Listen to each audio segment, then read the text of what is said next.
The secret downfall of finance-savvy people trapped in a forever poor mindset. Imagine this. James, a 45-year-old financial wizard, wakes up every morning with a perfect sense of control over his life. He's not flashy, doesn't flaunt his wealth, but his bank account could easily fund the lavish lifestyles of 10 others. His investments? Rock solid. Retirement? Sorted. But while his peers post photos of Mediterranean vacations or luxury cars, James is busy running spreadsheets on compound interest. He's meticulous, proud, and extremely disciplined. Some might say enviable. But here's the shocking truth. Despite his wealth, James is stuck in a forever poor mindset, so terrified of spending money that he'll die with a fortune he never truly enjoyed. And here's the real kicker. James isn't alone. This so-called financial savviness, it could be a trap, not the triumph it's painted to be. The curse of financial discipline our culture glorifies the smart money crowd, those who can navigate the stock market, squirrel away savings, and say no to frivolous purchases. They're hailed as examples of how discipline leads to success. But what if that discipline slowly strangles the ability to enjoy life? Take Sarah, another success story on paper. She paid off her student loans in record time, maxes out her 401k every year, and has a diversified portfolio that could make a financial planner weep with joy. But Sarah hasn't taken a real vacation in years. Her idea of treating herself? A secondhand book from a thrift store.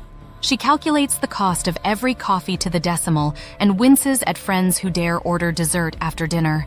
Despite her ability to buy freedom, Sarah is a prisoner, trapped by the iron bars of her own frugality. Finance-savvy people like James and Sarah aren't just careful with their money, they are terrified to spend it.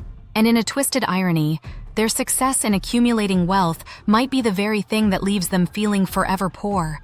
The myth of, "I'll enjoy it later." One of the most dangerous lies finance-savvy people tell themselves is, "I'll enjoy my money later." Later, when the market conditions are perfect. Later, when I've hit my net worth goal. Later, when retirement finally arrives. But guess what? Later has a nasty habit of never showing up. A friend of mine, Greg, worked his entire life building a portfolio that guaranteed him financial freedom. He dreamed of visiting Italy when he retired at 65. The day finally came, but so did the stroke. He never made it to Rome.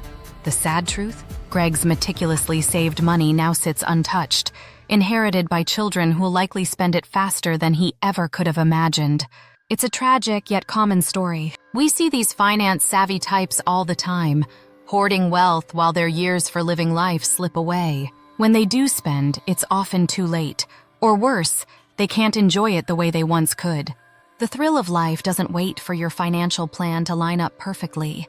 But for finance-savvy individuals, there's always another excuse to save, always another horizon to prepare for. Why being too smart with money is just as bad as being reckless. Let's get controversial. Being too good with money is just as unhealthy as being reckless. Yes, you heard that right. You might think the reckless spender with no savings is the fool, but the finance-savvy person who refuses to enjoy their money is living a life that is just as bankrupt, emotionally at least. It's easy to point fingers at people living paycheck to paycheck, wondering why they don't just save more. Finance-savvy individuals, on the other hand, are so focused on future wealth that they miss out on living altogether.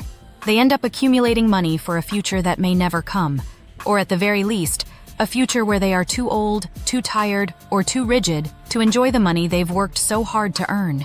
The perpetual fear of losing control. Part of the finance-savvy mindset stems from a deep-seated fear of losing control, fear of wasting money, fear of future instability. But this obsession with control is where it all unravels. Meet Emily. She's in her early 50s, financially independent, and has more than enough to retire comfortably. But Emily still obsesses over every penny, constantly checking her accounts, fine-tuning her investment strategy, and worrying about outliving her money. Her anxiety around money consumes her. Even as her peers begin to downshift into semi-retirement or treat themselves to long-awaited bucket list trips, Emily continues working, pushing her pleasure into some vague, distant future. She lives in a state of artificial poverty, convinced that something will go wrong if she lets herself relax for even a second. But that's the thing, nothing is wrong. Emily has already won the game, but she's too busy playing defense to even notice. She'll likely die wealthy but deeply unsatisfied, her money sitting in accounts she never allowed herself to fully enjoy. The real danger of the forever poor mindset. What finance-savvy individuals fail to realize is that money is only useful when it's used. A zero-balance checking account doesn't mean you're poor. Having millions in investments but being too scared to enjoy it is its own form of poverty. This relentless pursuit of wealth for wealth's sake creates a life of scarcity disguised as success. Sure, the financially savvy avoid debt traps and make their money work for them, but they pay a high price.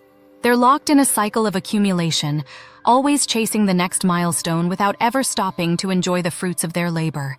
They measure life by net worth, not by moments lived. A balance between saving and spending. This doesn't mean throwing caution to the wind. Being reckless with money leads to its own set of problems. But the key is finding a balance between financial prudence and living your life. What's the point of financial freedom if you're not free enough to use it?